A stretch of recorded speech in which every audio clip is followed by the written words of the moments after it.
I'm U.S. Senator Chris Coons, and I'm a Democrat, and I'm an optimist. You know, some folks are despairing about our ability to hear each other and to work together and to actually tackle the problems that face our country. And there's good reason for that. But I have an optimistic prediction that one of the unexpected outcomes of President Donald Trump's administration will be to make the Senate great again.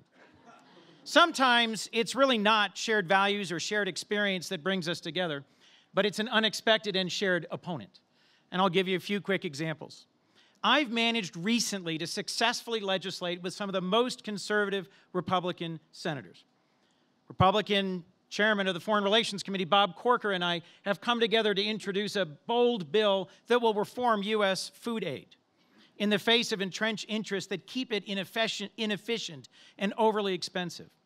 And Orrin Hatch, a most senior Republican senator, and I worked together to defend America's manufacturers and innovators from the theft of their trade secrets. We wrote, introduced, and President Obama signed into law the Defend Trade Secrets Act.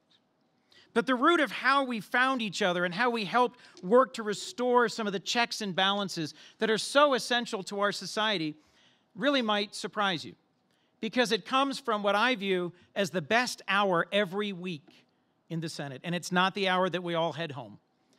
It's Wednesday morning first thing, and to make it there, I have to get on the train at 6:25 from Wilmington, Delaware, and every time I say, oh, why am I going to this one more time, I am surprised and thrilled at what I hear, because that's the hour of the Senate prayer breakfast.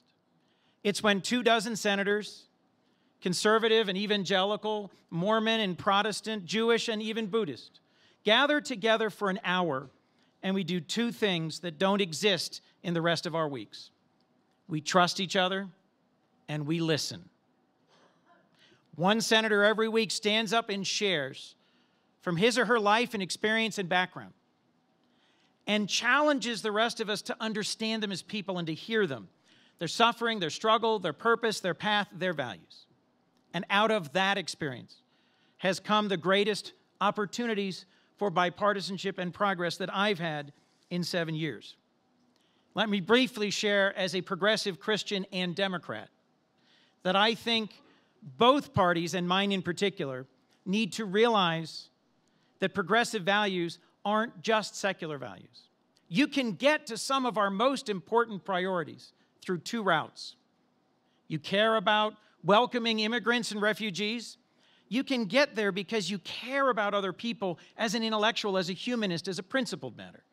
Or you can get there relying on passages in Torah and gospel about welcoming the stranger. You care about creating a new environment where we fight climate change.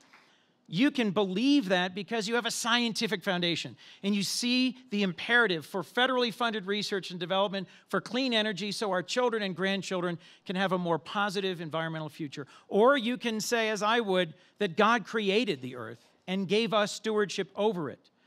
And you can partner with your evangelical brethren and commit yourself to improving our world rather than flooding our oceans with plastic garbage and pumping pollutants into the air.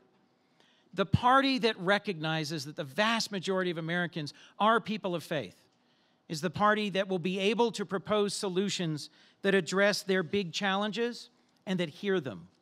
And my party is one that needs to see that we can solve the real problems of our country by trusting each other, by listening to each other, and by allowing for both pathways to get us to the promised land.